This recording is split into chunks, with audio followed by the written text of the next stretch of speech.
Okay. तो आज के लेक्चर के अंदर हम पढ़ने वाले हैं कि बहुत सारी क्वेरी। मैंने लास्ट लेक्चर के अंदर भी आपको बताया था कि हम अभी प्रैक्टिकल पे ज़्यादा ध्यान देंगे, ठीक है। तो जो भी हमने क्वेरी सीखी थी, ठीक है, तो क्वेरी की मदद से हम क्या कर सकते हैं कि सीएमडी के अंदर से हम कितनी भी तरीके की जो भी हमारे टेबल्स के अंदर जो भी फील्ड रहती है, ठीक है, तो वो सारे हमें यहाँ पे बनाना। तो उसको क्वेरी की मदद से भी हम किस तरीके से बना सकते हैं, ठीक है। तो यहाँ पे आपको टेबल, तो डेटाबेस, जब भी मैंने आपको पीएचपी में एडमिन बताया था, ठीक है, वहां पे आपको डेटाबेस क्रिएट करने के लिए किसी भी तरीके की कोई क्वेरी लिखनी नहीं होती थी, ठीक है। तो यहाँ पे आपको क्या करना पड़ेगा, अब क्वेरी लिखनी पड़ेगी, ठीक है। तो क्वेरी लिखने के लिए कौन सी कमांड का यूज किया जाता है, ठीक है, वो भी आपको यहाँ से पता चल जाएगा। फिर डेटाबेस को आपको डिलीट करवाना है तो ड्रॉप कमांड का यूज आप कर सकते हो। फिर टेबल आप किस तरीके से, वो तो मैंने लास्ट लेक्चर या लास्ट उसके पहले के लेक्चर के में अंदर मैंने आपको बताया था कि टेबल को आप किस तरीके से क्रिएट कर सकते हो। फिर उसके अंदर मैंने आपको प्राइमरी की किस तरीके से देनी है, उसको ऑटो इंक्रीमेंट किस तरीके से करवाना है, वो मैंने आपको नहीं बताया था। तो वो सारी चीजें हम कंस्ट्रेंट के अंदर पढ़ने वाले हैं। अब उसके बाद मुझे किसी भी फील्ड के अंदर चेंज करना था, तो मैंने आपको वहां पे जो हमारी पीएचपी माई एडमिन थी, ठीक है, उसके अंदर मुझे क्या करना पड़ रहा था, बार बार कि अंदर जाना पड़ेगा। तो मैं आपको वो चीज दिखा था अभी भी कहाँ पे आपको चेंजेस करना पड़ रहा था, ठीक है। तो यहाँ पे आप क्या लिखते थे कि लोकल होस्ट, और यहाँ पे आप लिखते थे कि स्लैश करके पीएचपी माई एडमिन, ठीक है। जैसे ही आप इतना लिखोगे तो आपको यहाँ पे क्या दे देगा, एक पैनल दे देगा जिसके अंदर आप डेटाबेस का नाम जो भी डालोगे, ठीक है, उस नाम से डेटाबेस ऑटोमेटिकली क्रिएट हो जाता है, ठीक है।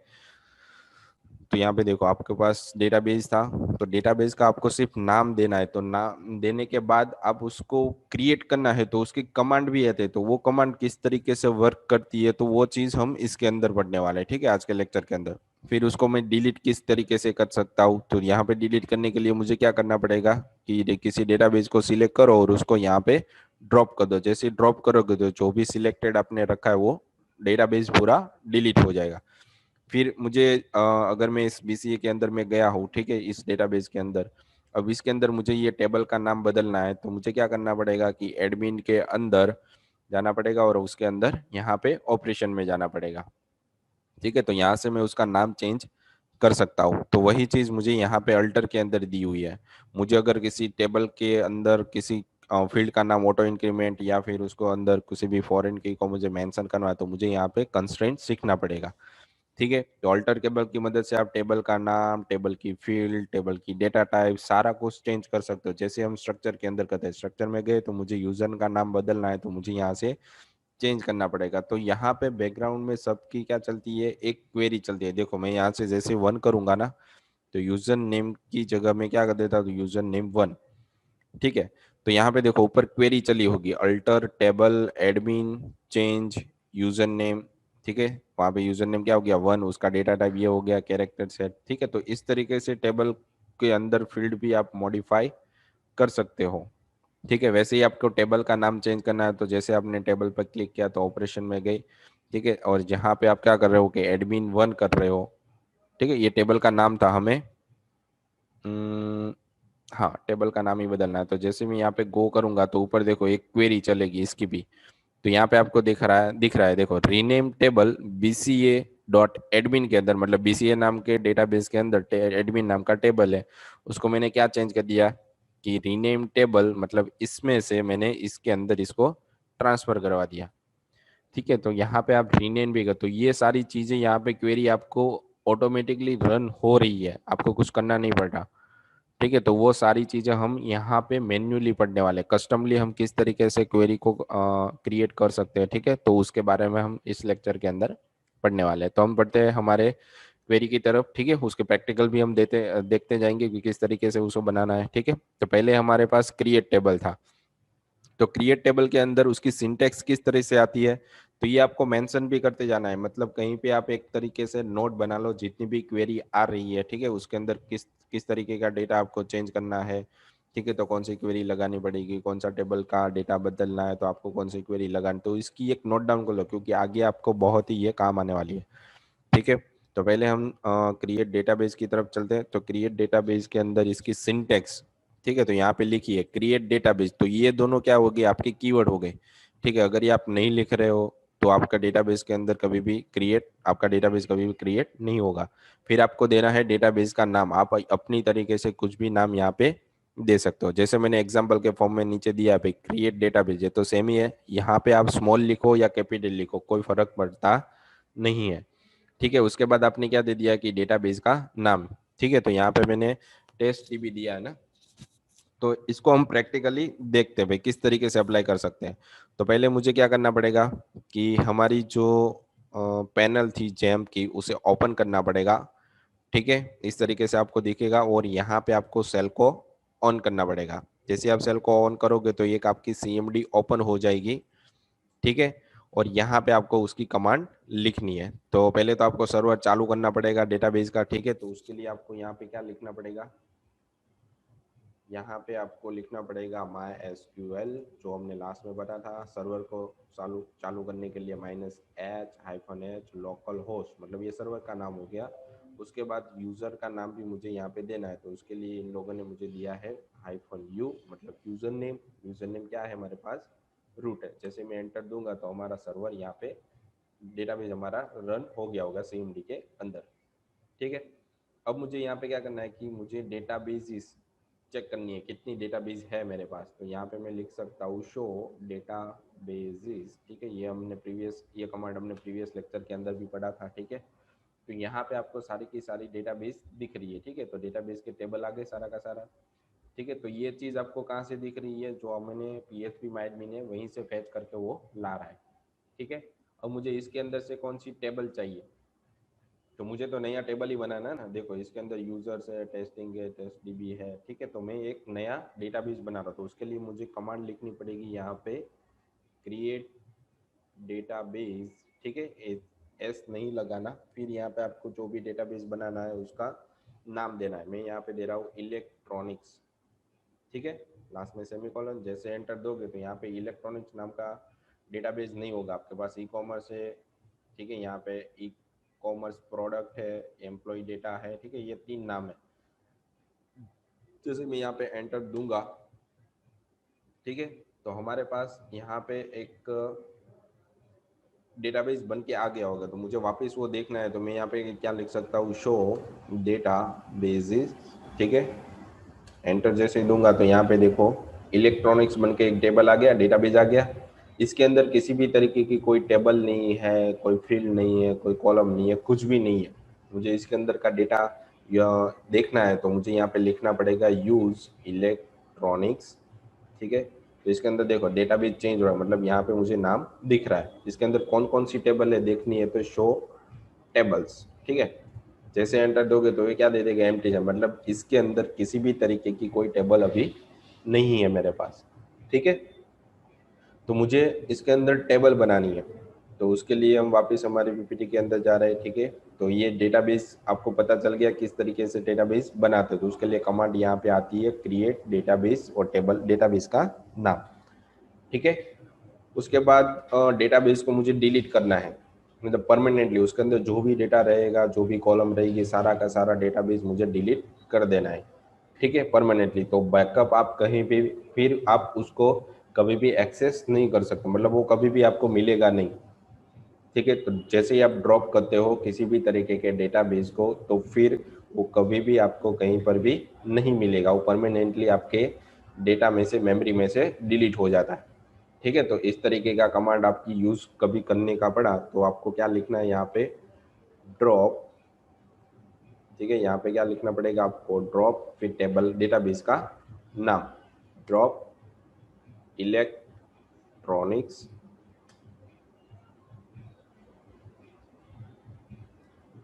Drop database. ठीक है, यहाँ पे डेटाबेस मुझे लिखना पड़ेगा, फिर यहाँ पे इलेक्ट्रॉनिक्स।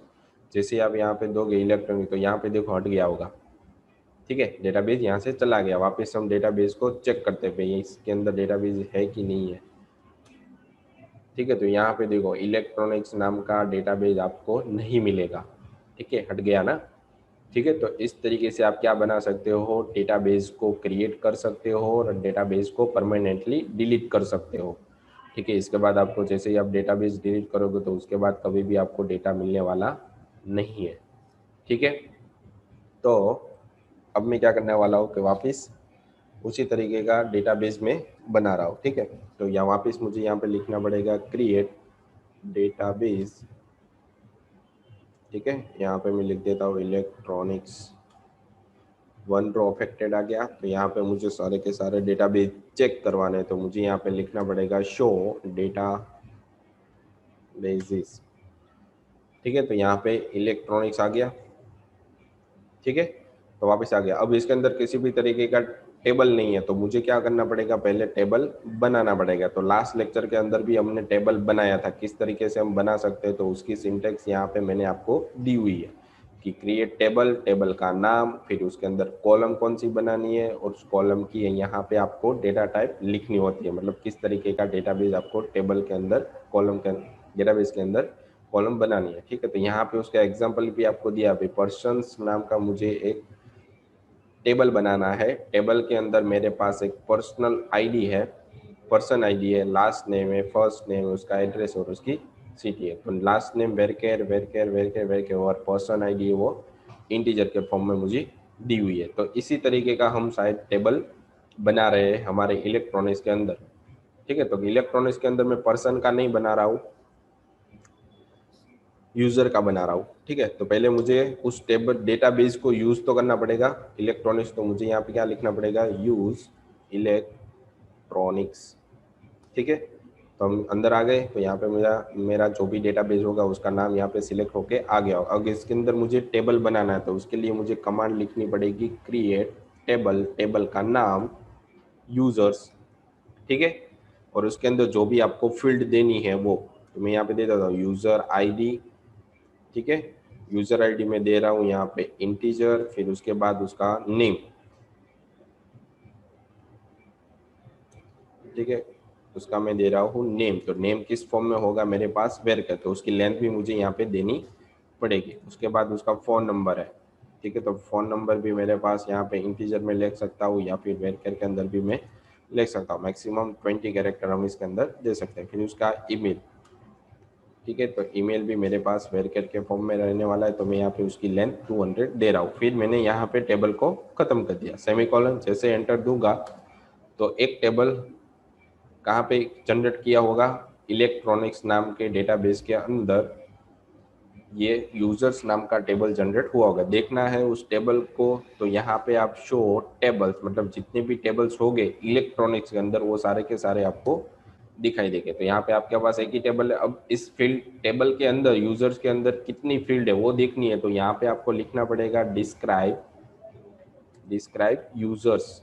ठीक है। जैसे एंटर दोगे तो उसके अंदर जो भी फील्ड होगी वो आपको यहाँ पे दिखाई देगी। समथिंग आपने यूजर आईडी बनाई थी तो यहाँ पे आ गया, उसकी इंटीजर डेटा टाइप बनाई थी तो लेंथ बाय डिफॉल्ट 11 ले लेता है। अगर आपको देनी होती है तो वेर केयर की तरह जैसे आपने ब्रैकेट में बाजू में दिया है कि 200, वैसे यहाँ पे आप 20 दे सकते हो।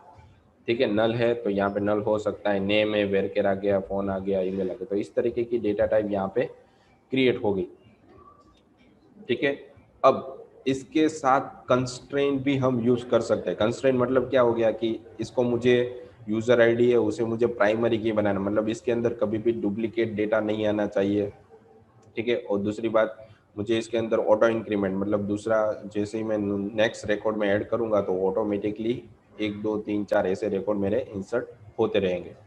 ठीक है। तो उसके लिए मुझे यहाँ पे कंस्ट्रेंट उसकी बनानी पड़ेगी, मतलब इस फील्ड को मुझे बार बार जब भी मैं टेबल बनाऊंगा उसके अंदर डेटा ऐड करूंगा तो मुझे ऐड करवाना पड़ेगा, मतलब 1 नंबर 2 नंबर 3 नंबर। ठीक है। तो यहाँ पे किसी भी तरीके की कोई कंडीशन नहीं है। देखो यहाँ पे मैं आपको पहले बता रहा हूँ। ठीक है। कंस्ट्रेंट पढ़ने से पहले उसका यूज हम देख लेते हैं। तो मुझे एक रिकॉर्ड इंसर्ट करवाना है कहाँ पे, यूजर्स के अंदर। तो उसकी जितनी भी फील्ड है उस फील्ड का मुझे यहाँ पे देना पड़ेगा नाम, यूजर आईडी, यहाँ पे मैं दे देता हूँ नेम, यहाँ पे मैं दे देता हूँ फोन, यहाँ पे मैं दे देता हूँ ईमेल। ठीक है। यहाँ पे मैं दे दूँगा वैल्यूज़ और यहाँ पे 4 फील्ड मुझे ऐड करवानी पड़ेगी। ठीक है। तो यूज़र आईडी मैं दे रहा हूँ यहाँ पे 1, यहाँ पे मैं दे सकता हूँ मुकेश, कोई भी नाम, यहाँ पे नंबर,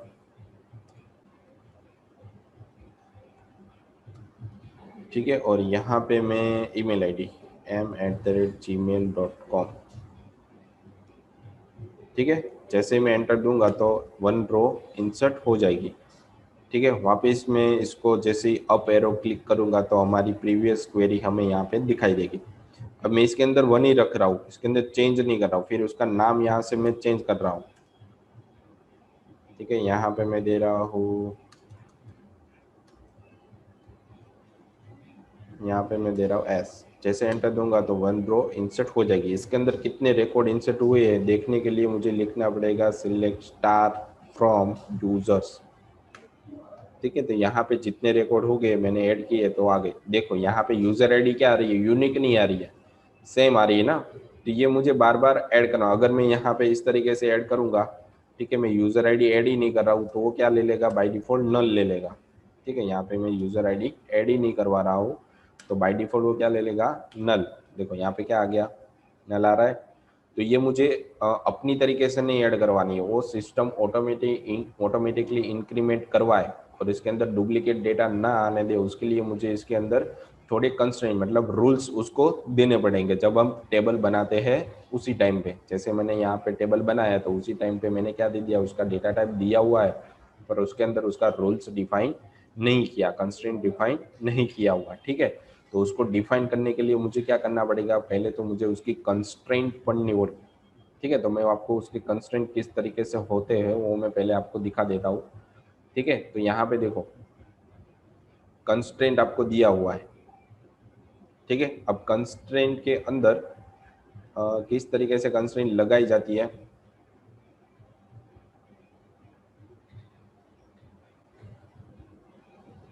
ठीक है, अब उसके बारे में मैं आपको बता रहा हूँ, ठीक है। तो उसके लिए आपको यहाँ पे क्या लिखना होगा, कंस्ट्रेंट के लिए, कंस्ट्रेंट मतलब क्या हो जाता है, वन टाइप ऑफ एक रूल्स, ठीक है। तो उसके अंदर मुझे अगर प्राइमरी की लगानी होगी तो मुझे क्या लिखना पड़ेगा वहाँ पे, जब भी हम डेटा ऐड करते हैं, ठीक है, जब भी हम यूजर आईडी और इंटीजर, तो इंटीजर के बाजू में मुझे लिखना पड़ेगा प्राइमरी की, ठीक है। तो मुझे, मैं एक नया टेबल बना रहा हूँ, ठीक है, यूजर्स तो हमने बनाए थे हम, तो मैं एक नया टेबल बना रहा हूँ, क्रिएट टेबल, टेबल का नाम मैं दे रहा हूँ प्रोडक्ट, ठीक है।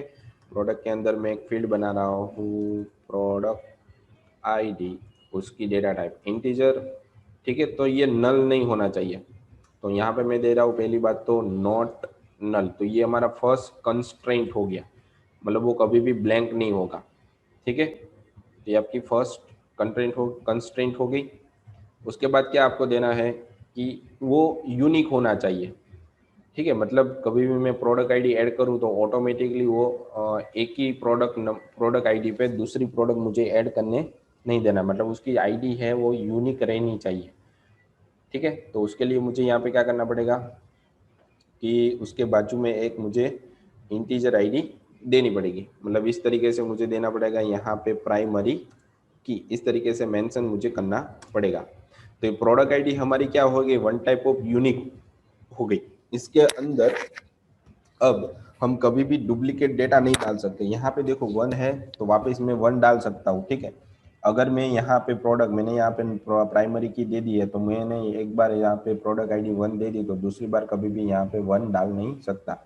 अगर मैंने प्राइमरी की दी होगी तो प्राइमरी क्या करता है कि ऑलवेज डुप्लीकेट डेटा होता है उसे रिमूव कर देता है, या फिर आपको उसके लिए परमिशन ही नहीं देता, ठीक है। बाकी की सारी फील्ड होती है वो आपको एज इट इज डालनी होती है। जैसे मैं यहाँ पे प्रोडक्ट का नाम, ठीक है, मैं यहाँ पे दे देता हूँ प्रोडक्ट नेम, यहाँ पे मैं दे रहा हूँ वेयर केयर और 200, ठीक है। फिर कॉमा करके मैं दे रहा हूँ प्रोडक्ट प्राइस, ठीक है। तो तीन फील्ड यहाँ पे हम रख रहे हैं, इसको मैं इंटीजर दे रहा हूँ।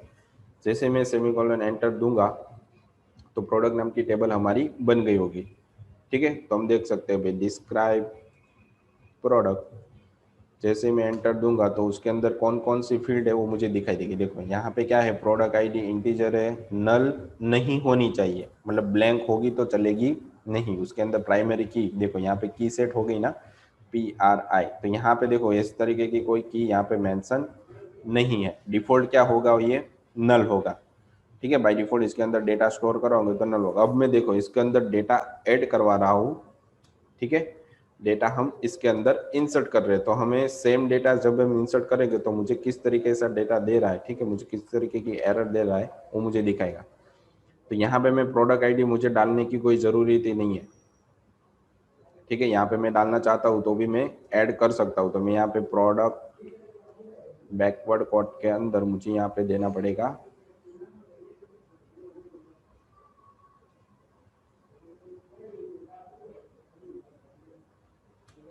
ओके, यहाँ पे मुझे लिखना है इंसर्ट प्रोडक्ट, प्रोडक्ट के अंदर इंसर्ट इनटू प्रोडक्ट, ठीक है। यहाँ पे मुझे फील्ड का नाम लिखना है प्रोडक्ट आईडी, फिर यहाँ पे मुझे देना है प्रोडक्ट नेम, यहाँ पे मुझे देना है प्रोडक्ट प्राइस, फिर यहाँ पे मुझे देनी है वैल्यूज़, ठीक है। तो वैल्यूज़ में यहाँ मैंने एक दे दी पहली बात तो, ठीक है। उस प्रोडक्ट का नाम मैंने दे दिया यहाँ पे फोन, उसकी प्राइस का नाम मैंने यहाँ पे दे दिया 20,000, ठीक है। जैसे मैं एंटर कर रहा हूँ तो मुझे एक रिकॉर्ड इंसर्ट उसके अंदर टेबल के अंदर हो गया होगा। तो मैं यहाँ पे मुझे देखना है उसके अंदर कौन से रिकॉर्ड इंसर्ट हुए, तो वापस मुझे यहाँ पे लिखना पड़ेगा सिलेक्ट स्टार फ्रॉम प्रोडक्ट, तो उसके अंदर जो भी रिकॉर्ड इंसर्ट हुए होंगे मुझे दिखाई देंगे।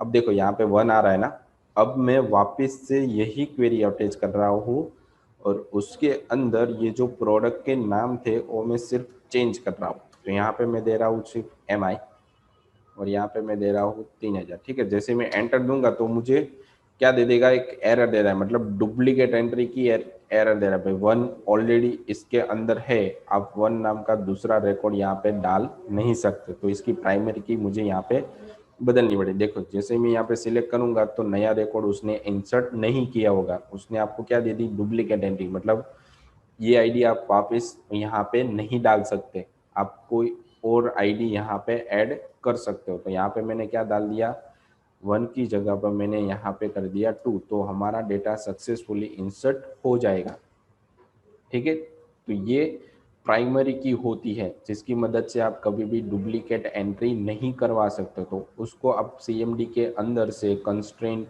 डालना होता है। तो किस तरीके से ऐड करोगे आप यहाँ पे, कि यहाँ पे आपको ऐड करना पड़ेगा product ID, data type integer, फिर यहाँ पे लिखना पड़ेगा वो नल नहीं होना चाहिए, और उसके बाद यहाँ पे आपको लिखना होगा प्राइमरी की, मतलब वो यूनिक रहेगी, उसके अंदर आप कुछ भी डुप्लीकेट एंट्री नहीं करवा सकते, ठीक है। अब दूसरी बात कि यहाँ पे मैं किसी भी तरीके की कोई प्रोडक्ट की आईडी ऐड नहीं करवा रहा हूँ, तो ऑटोमेटिकली वो क्या लेता है वो हम देख लेते हैं, ठीक है। तो जैसे मैं यहाँ पे एंटर दूंगा तो 1 रिकॉर्ड वापस इंसर्ट हो गया, पर इसकी बाय डिफॉल्ट आईडी क्या रही, यहाँ पे 0 हो गई ना। वापस मैं एक नया रिकॉर्ड ऐड करवाता हूँ, ठीक है। देखो जैसे मैं एंटर दूंगा तो क्या दे देगा, डुप्लीकेट नहीं, मतलब बाय डिफॉल्ट वो 0 से स्टार्ट करता है, तो 0 नाम की ऑलरेडी यहाँ पे की है, तो वापस वो जब भी आप यहाँ पे मेंशन नहीं करते उसकी आईडी, तो क्या करता है वो ऑलवेज 0 से ही प्राइमरी की स्टार्ट करता है, ठीक है। अगर आप मेंशन नहीं करते तो उसका सॉल्यूशन करने के लिए आपको क्या करना पड़ेगा, उसके सॉल्यूशन के लिए उसके वहाँ पे आपको लिखना पड़ेगा ऑटो इंक्रीमेंट, मतलब ऑटोमेटिकली आप जब भी डेटा ऐड नहीं करते तो ऑटोमेटिकली वो इंक्रीमेंट हो जाना चाहिए, ठीक है। तो इस तरीके से आप वहाँ पे डेटा ऐड कर सकते हो। तो मैं यहाँ पे दे सकता हूँ, देखो मैं आपको क्या कर रहा हूँ, अब हम जो भी हमने टेबल बनाई ना, तो उस टेबल को वापस से हम डिलीट कर देंगे और नया रिकॉर्ड वापस से स्टार्ट करेंगे, ठीक है। तो यहाँ पे मुझे क्या करवाना है कि प्रोडक्ट आईडी जहाँ पे मैंने लिखी हुई है वहाँ पे मुझे ऑटो इंक्रीमेंट भी चाहिए, ठीक है। तो उसके लिए मुझे इसके बाजू में क्या लिखना पड़ेगा, ऑटो इंक्रीमेंट। तो देखो मैं एक नई टेबल बना रहा हूँ, उस टेबल का नाम मैं यहाँ पे क्या दे रहा हूँ, देखना।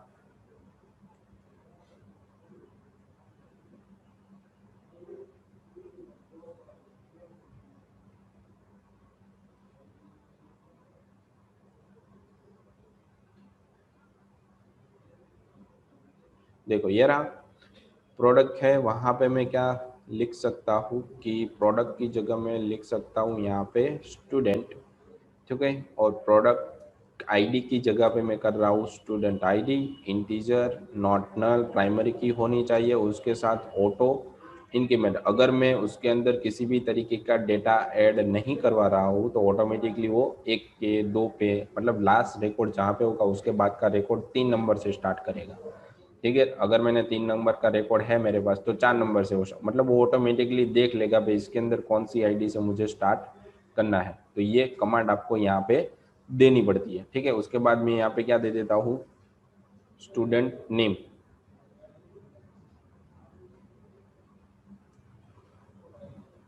Auto increment. ठीक है,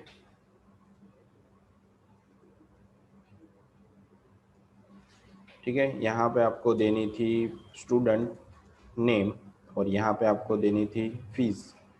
ठीक है, तो यहाँ पे मैं दे सकता हूँ फीस। तो जैसे मैं एंटर दूंगा तो हमें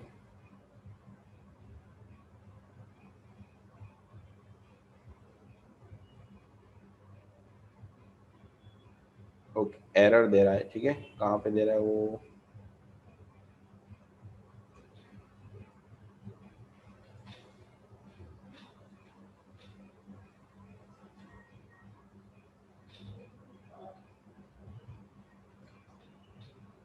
ओके। तो यहाँ पे मैं क्या कर सकता हूँ कि जहाँ पर मैंने प्राइमरी की लिखी हुई ना वहाँ पे मैं क्या दे सकता हूँ, ऑटो इंक्रीमेंट। जैसे मैं एंटर दूंगा तो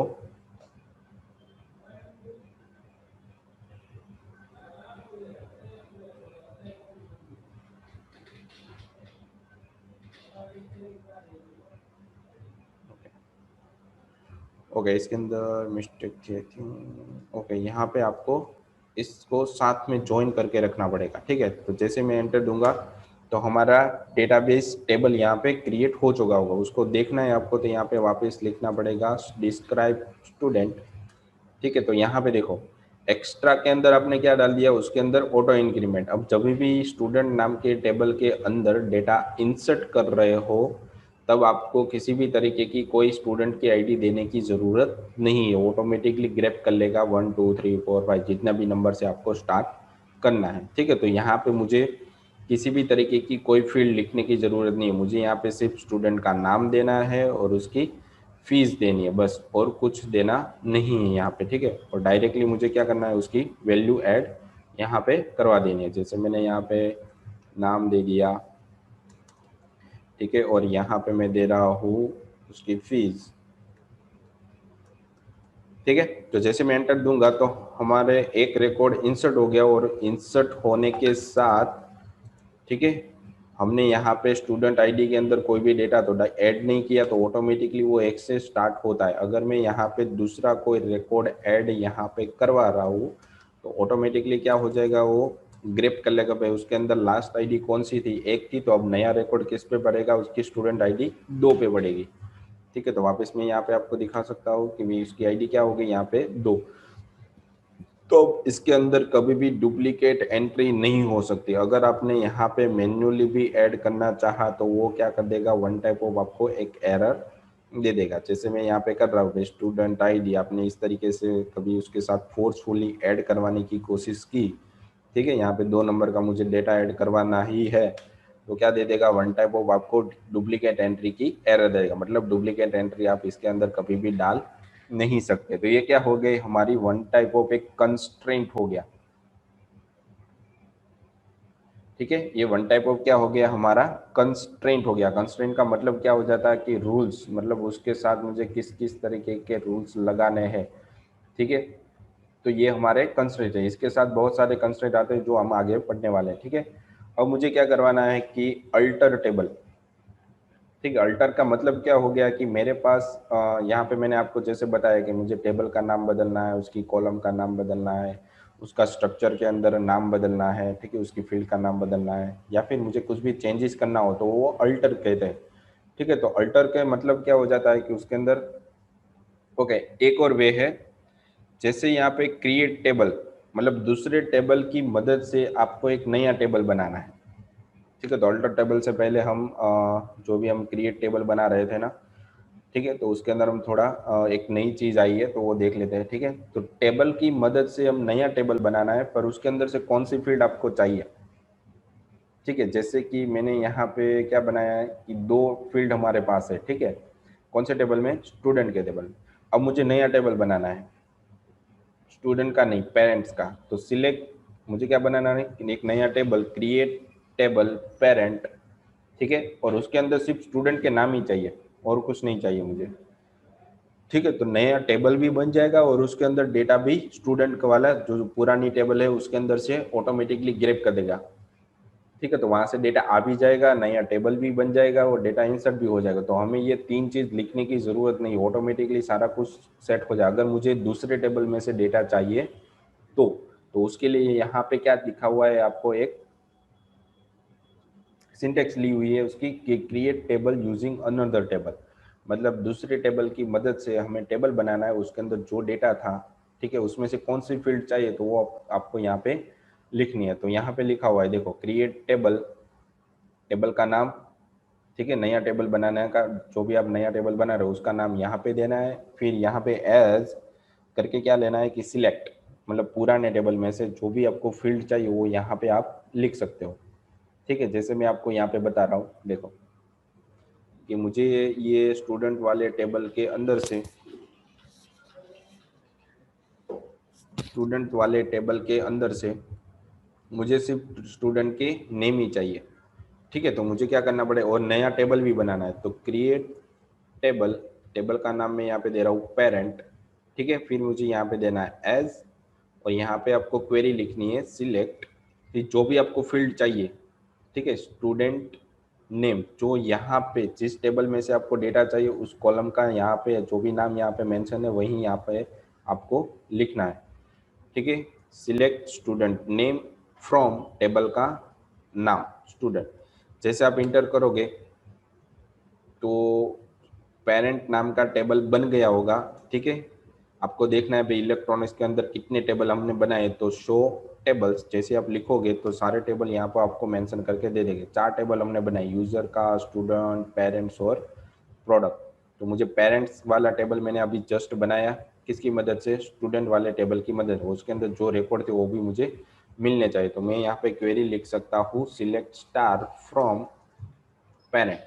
जैसे मैं पेरेंट लिखूंगा तो उसके अंदर जो भी डेटा होगा वो मुझे मिल जाएगा। कौन कौन से डेटा, तो स्टूडेंट के अंदर जो डेटा था वो, और उसकी कॉलम कितनी बनी, एक ही बनी, स्टूडेंट नेम, और कुछ नहीं बना। मतलब दूसरे टेबल में से, दूसरे टेबल की मदद से आपको एक नया टेबल बना रहा है, उसके अंदर जो भी डेटा था वो भी आ जाएगा ऑटोमेटिक। तो उसके लिए आपको यहाँ पे इस तरीके की क्वेरी का यूज कर सकते हो। तो यहाँ पे आपको क्रिएट टेबल मतलब नए टेबल का नाम, और यहाँ पे जिस टेबल में से जो भी फील्ड आपको चाहिए उस फील्ड का नाम, और यहाँ पे टेबल का नाम। ठीक है, तो नया टेबल बन जाएगा और उसके अंदर डेटा भी आ जाएगा ऑटोमेटिक। तो 3 चीजें हमें करने की जरूरत नहीं है। ठीक है, तो ये टेबल का स्ट्रक्चर था। 2 तरीके से बना सकते हैं, एक तो प्योर वे से बना सकते हैं क्रिएट टेबल, ठीक है, और दूसरे तरीका है हमारे पास कि दूसरे टेबल की मदद से नया टेबल बनाना, उसके अंदर डेटा भी हमें मिल जाएगा। उसके बाद है हमारे पास अल्टर्स। तो अल्टर की मदद से हम क्या कर सकते हैं, किसी भी फील्ड के अंदर, किसी भी टेबल के अंदर, किसी भी कॉलम के अंदर हम चेंज कर सकते हैं। तो उसके लिए यहाँ पे आपको कमांड दी हुई है कि अल्टर टेबल, टेबल नेम। ठीक है, फिर मुझे नई कॉलम ऐड करवानी है तो मुझे यहाँ पे लिखना पड़ेगा ऐड कॉलम का नाम और उसका डेटा टाइप। ठीक है, तो अल्टर से क्या होता क्या है कि आपके पास जो भी फील्ड रहती है उस फील्ड के अंदर आपको किसी भी तरीके का चेंजेस चाहिए। जैसे कि मुझे स्टूडेंट वाले टेबल के अंदर, स्टूडेंट वाला टेबल यहाँ पे सिलेक्ट करवाता हूँ। ठीक है, तो उसके अंदर जितने भी डेटा हो गए वो सारे के सारे मुझे यहाँ पे मिल जाएंगे। अब मुझे इसके अंदर डेटा में चेंजेस नहीं करने, कहाँ पे चेंजेस करने, उसके कॉलम के अंदर। मुझे अगर नई कॉलम यहाँ पे ऐड करनी है तो मुझे क्या करना पड़ेगा कि स्टूडेंट के अंदर नई कॉलम तो मैं ऐड नहीं कर सकता, उसके लिए अल्टर का यूज होता है। किसी फीस के अंदर आपको उसकी डेटा टाइप बदलनी है, मतलब डिस्क्राइब, जैसे आप यहाँ पे लिखते हो डिस्क्राइब स्टूडेंट, तो यहाँ पे देखो उसके डेटा टाइप है ना, तो इस डेटा टाइप को भी आप यहाँ से चेंज कर सकते। मतलब ये जो टेबल आपको मिल रही है इसके अंदर किसी भी तरीके का आपको चेंजेस करना है तो आपको अल्टर कमांड का यूज करना पड़ेगा। समथिंग मुझे स्टूडेंट आईडी यहाँ पे नहीं रखनी, उस फील्ड का नाम बदलना है तो भी मैं कर सकता हूँ। नई कॉलम मुझे यहाँ पे ऐड करनी है तो भी मैं कर सकता हूँ। ठीक है, तो मैं देखता हूँ स्टूडेंट टेबल के अंदर में कोई नई कॉलम, यहाँ पे कोई नई कॉलम ऐड कराओ, तो उसके लिए मुझे यहाँ पे कमांड दिया हुआ है कि अल्टर टेबल, फिर टेबल का नाम, जिस भी टेबल के अंदर चेंजेस करवाना वो, फिर क्या करना है तो ऐड करना है। क्या करना है ऐड, तो कॉलम, जो भी आपको कॉलम ऐड करनी है उस कॉलम का नाम देना है, उसकी डेटा टाइप देनी है। तो वो चीज़ आपको यहाँ पे दी हुई है, देखो एग्जाम्पल के फॉर्म में। तो यहाँ पे कस्टमर है, मुझे लेना है वहाँ पे स्टूडेंट। कौन सी फील्ड ऐड करवानी है, ईमेल तो है उसके पास, तो मैं वहाँ पे कुछ दूसरी फील्ड ऐड कर रहा हूँ, उसका डेटा टाइप। ठीक है, देखते हैं, तो उसकी प्रैक्टिकल करके हम देखते हैं कि भाई अल्टर टेबल का नाम, अल्टर टेबल, टेबल का नाम स्टूडेंट। ठीक है, मुझे कोई नई कॉलम ऐड करनी है तो ऐड कॉलम का नाम। तो यहाँ पे मेरे पास स्टूडेंट आईडी है, स्टूडेंट नेम है, स्टूडेंट फीस है, पर मेरे पास स्टूडेंट की ईमेल नहीं है, तो मैं यहाँ पे ईमेल बना रहा हूँ उसका डेटा टाइप। ठीक है, वेयर केयर, तो यहाँ पे मैं दे सकता हूँ 200। जैसे मैं एंटर दूंगा और जैसे ही मैं डिस्क्राइब करूंगा तो यहाँ पे देखो एक कॉलम ऐड हो गई होगी, स्टूडेंट ईमेल। ठीक है, और उसके अंदर जब भी मैं डेटा सिलेक्ट करूंगा तो स्टूडेंट ईमेल के अंदर नल बाय डिफॉल्ट आ गया होगा। तो मैंने एक नई कॉलम ऐड कर दी, किसकी मदद से, अल्टर कमांड की मदद से। अल्टर, कोई नई कॉलम ऐड करवानी है तो आपको इस तरीके की कमांड का यहाँ पे यूज करना पड़ेगा। ठीक है, उसके बाद मुझे कोई कॉलम डिलीट करनी है, अभी मैंने जो कॉलम ऐड की है उसको मुझे डिलीट करनी है, तो ड्रॉप कॉलम का कमांड का यूज यहाँ पे हमें करना पड़ेगा। तो उसके लिए यहाँ पे अल्टर टेबल, टेबल का नाम, फिर यहाँ पे ड्रॉप, ऐड की जगह मुझे क्या लिखना है, ड्रॉप। और कॉलम, यहाँ पे कॉलम एक वन टाइप ऑफ कीवर्ड है जिसको आपको मेंशन करना है। जैसे आप अल्टर और टेबल लिखते हो वैसे यहाँ पे आपको लिखना है कॉलम। फिर जिस जो भी कॉलम को आपको डिलीट करना है उस कॉलम का यहाँ पे नाम लिखना पड़ेगा। जैसे मैंने यहाँ पे आपको एग्जांपल के फॉर्म में दिया हुआ है कि अल्टर टेबल कस्टमर। ठीक है, यहाँ पे आपको दिया हुआ है ड्रॉप, फिर कॉलम का नाम और जो भी कॉलम आपके पास है, ठीक है, उस कॉलम का नाम यहाँ पे दोगे तो ऑटोमेटिकली वो डिलीट हो जाएगी। जैसे मैं यहाँ पे कर रहा हूँ कि भाई अल्टर, ठीक है, अभी हमने स्टूडेंट ईमेल ऐड करवाया ना, तो वही मैं यहाँ से डिलीट करवा दो, अल्टर टेबल, टेबल का नाम। ठीक है, फिर मुझे डिलीट करवाना है तो मुझे यहाँ पे लिखना पड़ेगा ड्रॉप कॉलम और कॉलम का नाम स्टूडेंट अंडरस्कोर ईमेल। जैसे एंटर दूंगा, ठीक है, और वापस से मैं डिस्क्राइब करूंगा उसको। ठीक है, तो देखो कॉलम भी चली गई और जैसे मैं डिस्क्राइब लिखूंगा तो उसके अंदर से यहाँ से भी कॉलम निकल गई, मतलब डिलीट परमानेंटली हो गई होगी। ठीक है, तो कॉलम को आप ऐड भी करवा सकते हो और डिलीट भी करवा सकते हो। उसके बाद जो भी मुझे कॉलम दी हुई है उसके अंदर मुझे चेंजेस करना है, मतलब कॉलम के नाम के अंदर मुझे किसी भी तरीके का चेंजेस करना है। ठीक है, तो वो चीज़ मुझे यहाँ पे दी हुई है कि अल्टर टेबल, फिर यहाँ पे क्या दिया हुआ है कि टेबल मॉडिफाई कॉलम। कौन सी कॉलम आपको मॉडिफाई करनी है, मतलब उसके डेटा टाइप के अंदर आपको कभी भी चेंजेस करना है तो उसके लिए यहाँ पे आपको एक डेटा टाइप अलग से दिया हुआ है। ठीक है, तो यहाँ पे आपको क्या दिया हुआ है कि मॉडिफाई लिखना होगा। फिर यहाँ पे फिर एग्जांपल भी यहाँ पे आपको दी हुई है कि किस तरीके से आप उसको ड्रॉप, ओके, मॉडिफाई कर सकते हो। ठीक है, तो मैं यहाँ पे इसकी डेटा टाइप चेंज कर रहा हूँ। देखो वेयर केयर है हमारे पास, तो उसके लिए मैं यहाँ पे स्टूडेंट नेम जिसकी इंटीजर वेयर केयर है वहाँ पे मैं लिख सकता हूँ इंटीजर। ठीक है, तो मुझे डेटा भी सही से नहीं मिलेगा, बाकी अगर इंटीजर क्योंकि वेरकर के फॉर्म में है तो जैसे ही मैं डेटा टाइप चेंज करूंगा तो वो ऑटोमेटिकली इंटीजर के अंदर कन्वर्ट हो, मतलब 0 0 आ जाएगा, यहाँ पे मुझे नाम अभी मिलेगा नहीं। तो उसके लिए मुझे यहाँ पे लिखना पड़ेगा अल्टर टेबल, टेबल का नाम स्टूडेंट। ठीक है, और मुझे यहाँ पे लिखना पड़ेगा मॉडिफाई। उसके बाद मॉडिफाई लिखने के बाद मुझे लिखना पड़ेगा कि कौन सी कॉलम मुझे मॉडिफाई करवानी है, मतलब कॉलम। ठीक है, उसके बाद जिस जो भी कॉलम के अंदर मुझे चेंजेस करना है उस कॉलम का यहाँ पे नाम और उसका डेटा टाइप। ठीक है, तो मैंने वेयर केयर में से क्या कर रहा हूँ, उसका इंटीजर कर रहा हूँ। जैसे एंटर दूंगा, ठीक है, और जैसे मैं डिस्क्राइब करूंगा तो उसका डेटा टाइप यहाँ पे देखो वेयर केयर में से क्या हो गया, इंटीजर, तो उसके अंदर डेटा भी चला गया होगा। देखो यहाँ पे क्या आ गया, नंबर, नाम में से नंबर आ गया, तो उसके डेटा भी लॉस हो जाते हैं। तो जो भी हमने डेटा स्टोर करवा के रखा है उसको वो भी हमारा डेटा क्या हो जाता है, ऑटोमेटिकली डेटा लॉस हो जाता है। ठीक है, उसके बाद नई कॉलम ऐड करवाने के लिए मैंने आपको बताया ही था, यहाँ पे इस तरीके से आप कर सकते हो। ठीक है, उसके बाद है कि टेबल को डिलीट कैसे कर सकते हो परमानेंटली। जैसे हमने 4 टेबल बनाए तो 4 में से मुझे किसी भी तरीके की डेटा को डिलीट करवानी है। ठीक है, तो उसके लिए मुझे यहाँ पे क्या लिखना पड़ेगा, ड्रॉप टेबल, टेबल का नाम,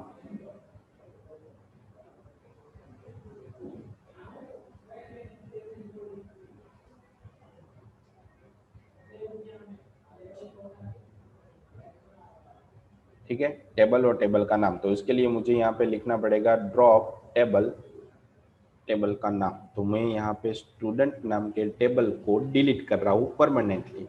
तो ड्रॉप टेबल स्टूडेंट, तो डेटा डिलीट हो गया। अब मैं जैसे इसको डिस्क्राइब करूंगा, सिलेक्ट करूंगा, तो मुझे ये मिलने वाला ही नहीं है क्योंकि हमारे टेबल के अंदर वो डेटा नहीं है। तो उसके लिए मुझे क्या लिखना पड़ेगा, शो टेबल्स। जैसे मैं एंटर करूंगा तो उसके अंदर मेरे पास 3 ही टेबल रहेंगे, पेरेंट, प्रोडक्ट, यूजर। स्टूडेंट वाला टेबल हमारा डिलीट हो गया। ठीक है, तो इस तरीके से आप क्या करवा सकते हो, जितनी भी आपके पास फील्ड है उसको चेंज कर सकते हो, मॉडिफाई कर सकते हो, ऐड कर सकते हो। ठीक है, नए टेबल बना सकते हो। ठीक है, तो ये सारी फील्ड मैंने आपको यहाँ से चेंज किस तरीके से कर सकते हैं, मतलब अल्टर करवा सकते हो। ठीक है, तो ये सारी चीज़ें मैंने यहाँ पे आपको बता दी, इसको आप अच्छे से समझ लेना। ठीक है, इसके बाद हम और भी क्वेरी करने वाले हैं, तो इसको आप अच्छे से समझ लेना। ओके, तो जैसे ही हमारा लेक्चर ख़त्म हो रहा है तो लेक्चर के रिगार्डिंग यहाँ पे आपको 3 क्वेश्चन दिए गए जो आपको सबमिट करवाने रहेंगे आपके RNWIT के एप्लीकेशन के अंदर। ठीक है, तो आज के लेक्चर के लिए इतना ही था। Thank you.